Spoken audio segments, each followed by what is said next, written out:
parlé donc le premier soir de l'homme du rouleau.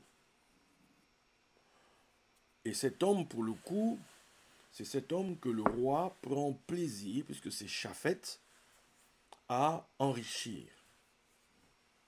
Le roi prend plaisir à enrichir quelqu'un.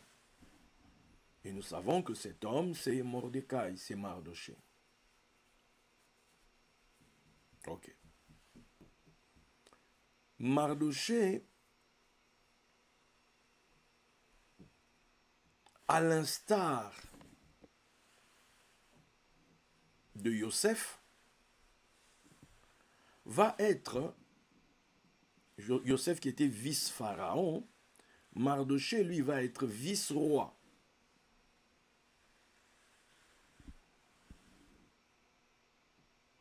Mardoché, à l'instar de Yosef, qui pouvait faire dire à son père, à ses frères, allez raconter à mon père ma gloire. Sa gloire, elle était où? En Égypte. Ben, Mardoché, s'il devait raconter à quelqu'un, d'ailleurs, on nous dit comment il sort de la présence du roi, revêtu avec des pourpres, avec des manteaux de byssus, etc., etc. Donc, Mardoché a la gloire, est glorifié, from inside, c'est-à-dire de l'intérieur du royaume perse, puisque de toutes les manières, il doit son élévation, disons-le ainsi, si on lit le texte, à la royauté à laquelle est parvenu le fameux, une royauté Léet Kazot, pour un temps comme celui-ci, ça on en a parlé hier, d'Esther. Suivez-moi bien. Donc, il faut que tu captes ce que je suis en train de poser là maintenant. Donc, la gloire de Mardoché en Perse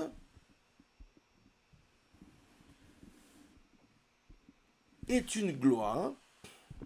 Bien sûr, il y a la fameuse remise et reprise de, comment il s'appelle, avec Aman. Mais qui a élevé Aman? C'est le roi. Donc, et même après ça, c'est le roi qui donne, qui fait qu'on transmet tout à Mardoché. À l'instar de Joseph à qui on avait dit, c'est-à-dire que personne ne pourra te parler. D'ailleurs, nous deux, ce qui va nous distinguer, normalement, tu es plus grand que moi, mais c'est le trône qui me différencie de toi. C'est parce qu'il y a le trône que, voilà quoi. Donc Joseph pouvait faire tout ce qu'il voulait, mais à cause du trône, il ne pouvait rien faire au roi. Le roi était celui de qui Joseph tirait son pouvoir. De la même manière, Mardoché, en Perse, il a la latitude d'agir selon la délégation de pouvoir qu'il a reçue du roi Assuérus ou Achvérosh. Ok? Ça serait un autre roi. Serait-il là? Grande question. Ok? Parce que l'autre roi aurait-il épousé Esther? Donc, on voit bien que l'autorité qu'il a s'appuie fortement sur le mariage d'Esther.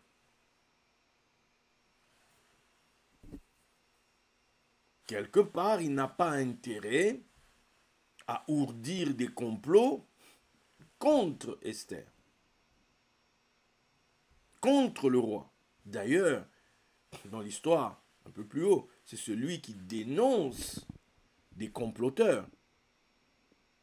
Et c'est d'ailleurs ça, parce qu'il avait dénoncé des comploteurs, qui lui ont valu la fameuse scène que nous connaissons, où il monte sur le cheval du roi, etc.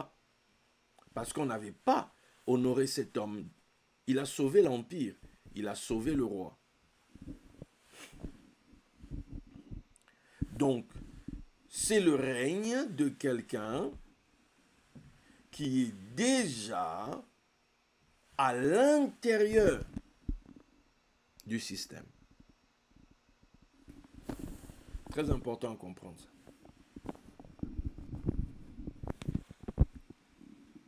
On dit il va donner à Mardochée qui est assis à la porte du roi. C'est un gars qui est déjà là, il bosse là.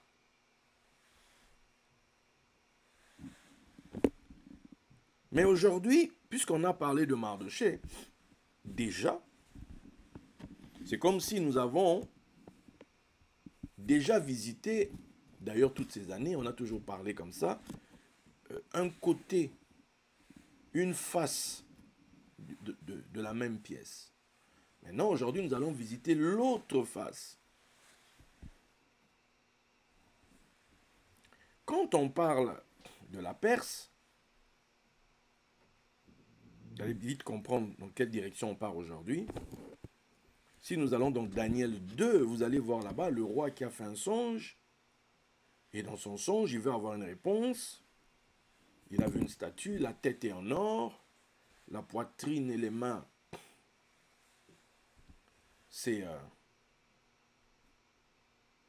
de l'argent. Après, le ventre et les cuisses, c'est les reins. Et puis après, oui, voilà. Maintenant, à partir des genoux, là, et puis on descend jusqu'au pied là-bas, c'est du fer.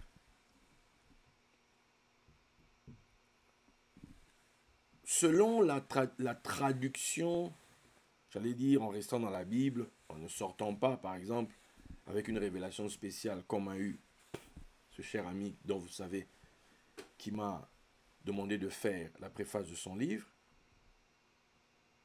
où il parle de la France, son évolution dans l'histoire. Aujourd'hui, on va rester dans notre cadre. Dans notre cadre. Donc la définition, c'est que, déjà, c'est Daniel qui dit, l'or, c'est toi. L'or, c'était Babylone. Et on nous dit donc que l'or, donc c'est Zahab, et on nous dira donc que l'argent, puisque c'est comme ça que l'histoire s'est déroulée, l'argent, c'est le royaume qui vient après l'or, c'est les Perses et les Mèdes. Et nous savons que les reins, Nekash, c'est les Grecs, et le fer normalement c'est Barzel. Je vais juste vérifier si c'est bien ce qui est écrit ici.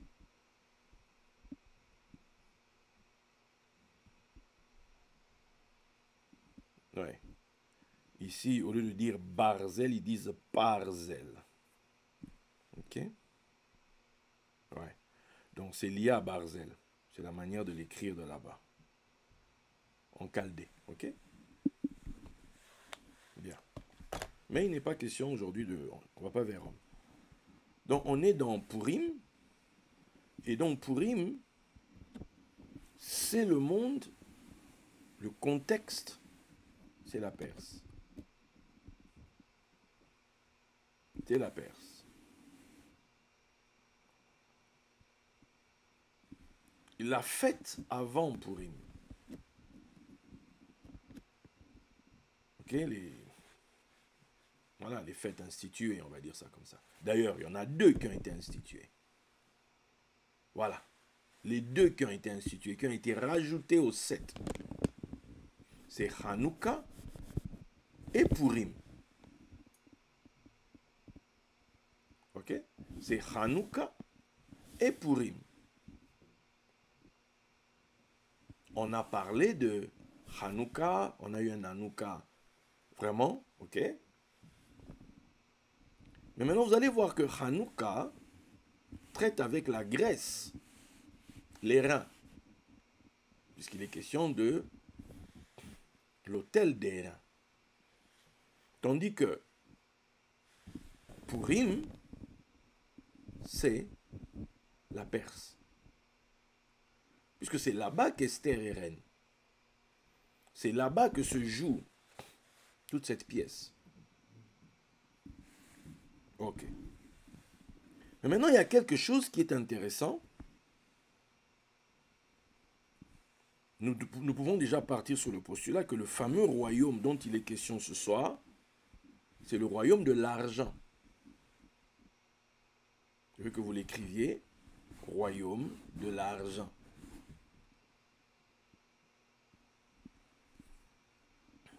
Ok. Dans ce royaume de l'argent, Esther a été faite reine. Dans ce royaume de l'argent, Mardochée a été fait vice-roi. Dans ce royaume de l'argent.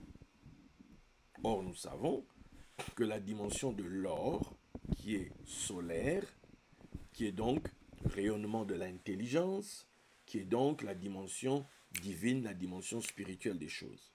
Et puis nous avons la dimension de l'argent. L'argent, c'est maintenant la dimension lunaire, la dimension matérialisée des choses. Donc la richesse spirituelle, or, l'or, la richesse matérielle qu'on touche, sonnant et trébuchant, dont on entend le bruit, etc., c'est l'argent.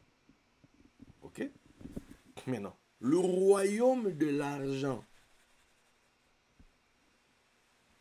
a été le théâtre de l'ascension d'un homme, l'abaissement de l'un et l'ascension d'un autre, en l'occurrence Mardochée, l'homme que le roi prend plaisir à enrichir. Forcément, c'est le roi qui tient les cordons de la bourse.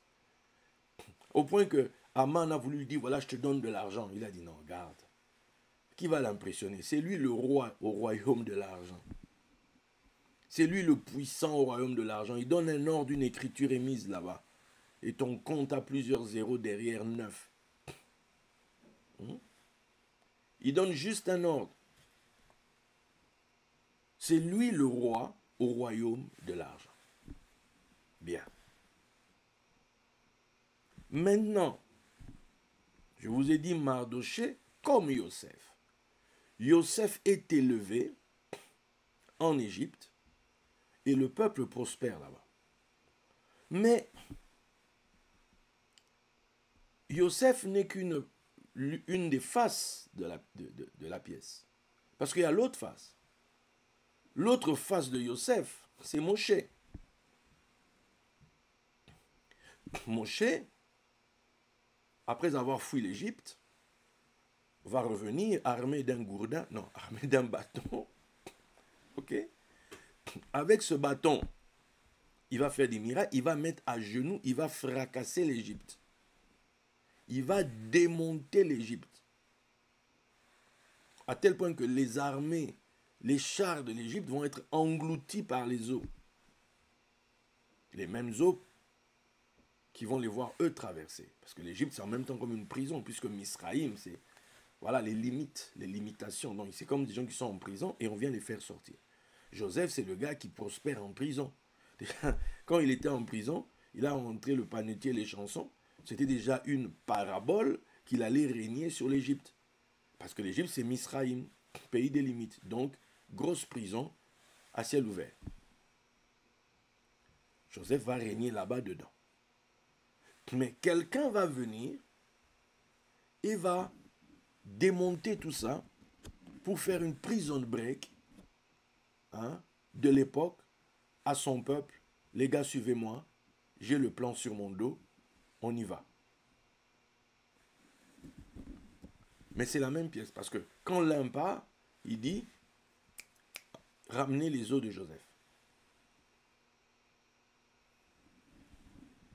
Maintenant, ceci nous emmène, puisqu'on est dans le monde de la Perse, il y a, si un a pris la Perse de l'intérieur, qui a pris la Perse de l'extérieur? Il n'y en a qu'un, dont l'histoire est connue. C'est Alexandre le Grand. Celui que les Arabes et autres appellent Iskander. Celui en Israël on dit Alexander. D'ailleurs, un nom en honneur auprès des Raves, parce qu'il y a même des Raves qui s'appellent Alexandre, etc. Tu me diras, c'est le premier, c'est vraiment, attends, ce grec-là, lui, non. Il était en honneur auprès des grands de là-bas. Donc, là où Mardochée a, entre guillemets, conquis la Perse de l'intérieur, Alexandre le Grand, Alexandre va conquérir la Perse de l'extérieur. Et maintenant, c'est intéressant. Il vient du pays de Hanouka. Il vient du pays de Hanouka.